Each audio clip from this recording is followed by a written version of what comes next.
মুখ্যমন্ত্ৰী আত্মনিৰ্ভৰ অসম 3.0 আবেদন প্ৰক্ৰিয়াৰ ওপৰত ভিডিঅ'টো যিহেতু আপোনালোকে জানে যে CMAAA জৰিয়তে আপোনালোক নিবনুৱা যুৱক যুৱতীসকলক ক্ৰমান্বয়ে 5 লাখ আৰু 2 লাখ টকাকৈ আৰ্থিক সাহায্য দিয়া হয় যি ব্যৱসায় কৰিবলৈ আপোনালোকক আৰু তাৰে আধা পইচা ধৰি লওক যদি আপুনি 2 লাখ টকা পাইছে তেনেহ'লে তাৰ 1 লাখ টকা আপুনি সুদবিহীন 5 বছৰৰ পাছত 5 বছৰৰ বাবে ঘূৰাই দিব লাগে 2026 পৰা 2031 বৰ্ষৰ ভিতৰত সম্পূৰ্ণ 10 লাখ যুৱক যুৱতীক উদ্যমী যুৱক যুৱতীক 2 লাখ আৰু 5 লাখ টকাকৈ প্ৰদান কৰা হ'ব ইয়াৰ জৰিয়তে যদি আপোনালোকে ব্যৱসায় কৰিব বিচাৰে তেনেহ'লে ভিডিঅ'টো সম্পূৰ্ণকৈ চাওক কাৰণ কিছুমান গুৰুত্বপূৰ্ণ ইনফৰমেশ্যন এই ভিডিঅ'টোত লুকাই আছে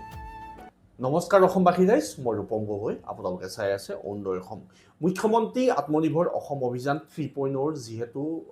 আবেদন প্ৰক্ৰিয়া আৰম্ভ হ'ব অলপ দিনৰ পাছত আৰু তাৰ বাবে মই আগতীয়াকৈ আপোনালোকক কিছুমান ইনফৰমেশ্যন দিবলৈ গৈ আছোঁ আৰু আপোনালোকক প্ৰথম অৱস্থাতে কৈ লওঁ যদি আপোনালোকে মোৰ এই যোনটো ইউটিউব চেনেল হয় অৰুণোদয় অসম ইয়াৰ যোনখন আত্মনিৰ্ভৰ অসম প্লেলিষ্ট হয় সেইখন যদি আপোনালোকে চাই তাত সকলোবিলাক বিষয়বস্তু বিচাৰি পাব প্ৰজেক্ট ৰিপৰ্ট কি কৰিব লাগে কি নকৰিব লাগে সকলোবিলাক দিয়া আছে কিন্তু হ'লেও মই আপোনালোকক নতুনকৈ ভিডিঅ' কিছুমান আপলোড কৰি দিম যাতে আপোনালোকৰ সুবিধা হয় সব প্ৰথম কথাত আহোঁ মুখ্যমন্ত্ৰী আত্মনিৰ্ভৰ অসম কথাখিনি শুনি লওক হা ইম্পৰ্টেণ্ট পইণ্ট এটা আপোনালোকে পাছত পাব মুখ্যমন্ত্ৰী আত্মনিৰ্ভৰ অসম অভিযান আঁচনিখনত আপোনালোকে যদি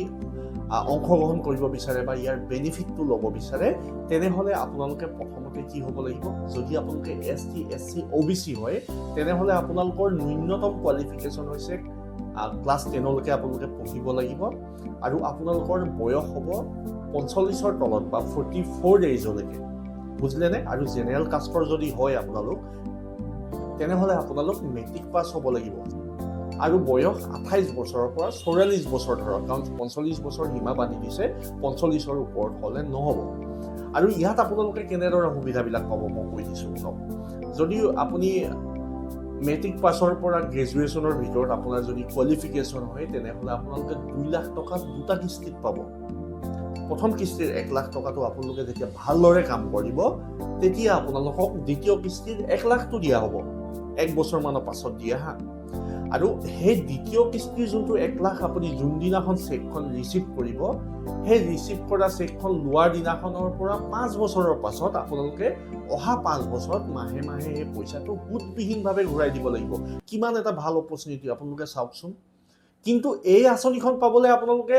যে মই এপ্লাই কৰিলে পাম তেনে কথা নহয় এই আঁচনিখন পাবলৈ কিছুমান ক্ৰাইটেৰিয়া বান্ধি দিয়া আছে আপোনালোকে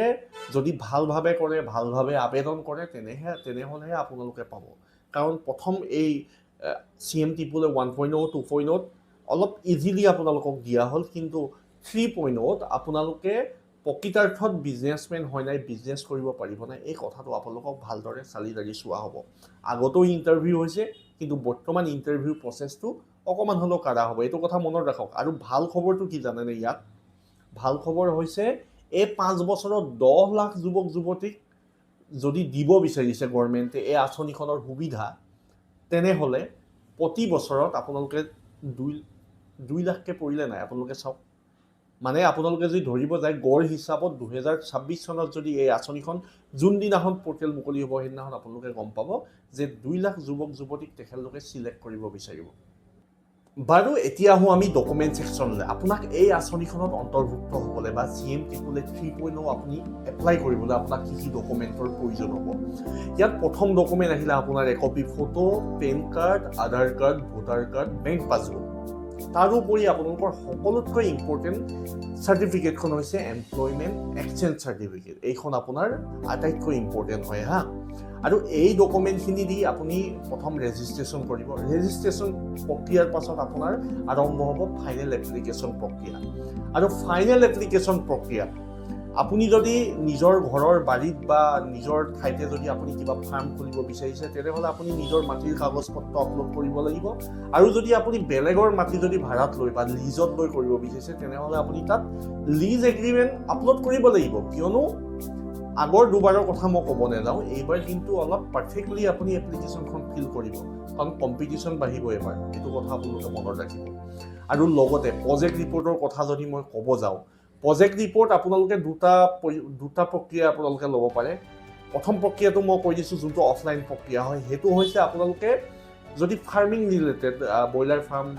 কিবা যিকোনো মানে কুকুৰা ফাৰ্ম যি হওক আপোনালোকে কৰিব বিচাৰিছে, তেনেহ'লে আপোনালোকে ভেটেনেৰী হস্পিটেল বা ভেটেনেৰী যোনটো চেণ্টাৰ হয় তাত গৈ আপোনালোকে প্ৰজেক্ট ৰিপৰ্ট বিচাৰিব পাৰে। নতুবা আপোনালোকে DICC যিসকলে বাকীবিলাক ব্যৱসায় কৰিব বিচাৰে তেখেতলোকে DICC district industry and commerce চেণ্টাৰৰ পৰা আপোনালোকৰ তেখেতলোকে জেনেৰেট কৰি থোৱা প্ৰজেক্ট ৰিপৰ্ট আপোনালোকে লৈ ইয়াত আপলোড কৰিব পাৰে। আৰু তাৰোপৰি ছেকেণ্ড অপশ্যনটো হৈছে আপোনালোকে CM টিপুলে পৰ্টেলতে কিছুমান প্ৰি জেনেৰেটেড প্ৰজেক্ট ৰিপৰ্ট দিয়া আছে, কিন্তু তাত আপোনালোকে 2 লাখ বা কাটা 5 লাখৰ আপুনি প্ৰজেক্ট ৰিপৰ্ট নাপায়, অলপ এমাউণ্ট কেইটা কম বেছি হৈ থাকে। চ' আপোনালোকে কোনটো আপোনালোকৰ মতে সুবিধা হয় সেই প্ৰজেক্ট ৰিপৰ্টটো গ্ৰহণ কৰিব। আৰু বাকী যোনটো আত্মনিৰ্ভৰ অসম অভিযান যোনখন প্লেলিষ্ট হয় এই অৰুণোদয় অসম চেনেলৰ, তাত প্ৰজেক্ট ৰিপৰ্ট ভালেখিনি মই ডেছক্ৰাইব কৰি থৈছোঁ, আপোনালোকে তাৰ পৰা চাই ল'ব পাৰে বা পূৰ্বৰ ভিডিঅ' আপোনালোকে চাইও নিজেও জেনেৰেট কৰিব পাৰে। এপ্লিকেশ্যনখন ছাবমিট কৰাৰ পাছতে আপোনাৰ কাম শেষ হ'ল বুলি নাভাবিব বা মই CM টিপুলে 3.0 পাই গ'লোঁ বুলি নাভাবিব, কিয়নো তেতিয়া আপুনি প্ৰিপেয়াৰ হ'ব লাগিব ছেকেণ্ড ফেজৰ কাৰণে। আপোনাৰ ইণ্টাৰভিউ ফেজ এটা থাকিব, ট্ৰেইনিং ফেজ এটা থাকিব। ইণ্টাৰভিউ ফেজটো আপোনালোকে পাৰ কৰিবলৈ হ'লে আপোনালোকে যিটো ব্যৱসায় কৰিবলৈ এই আঁচনিখন আবেদন কৰিছে সেই ব্যৱসায়টোৰ বিষয়ে আপোনালোকে জ্ঞান গোটাব লাগিব নিজৰ লগত, আৰু ইণ্টাৰভিউত আপুনি সেই কথাখিনি ভালদৰে ক'ব পাৰিব লাগিব।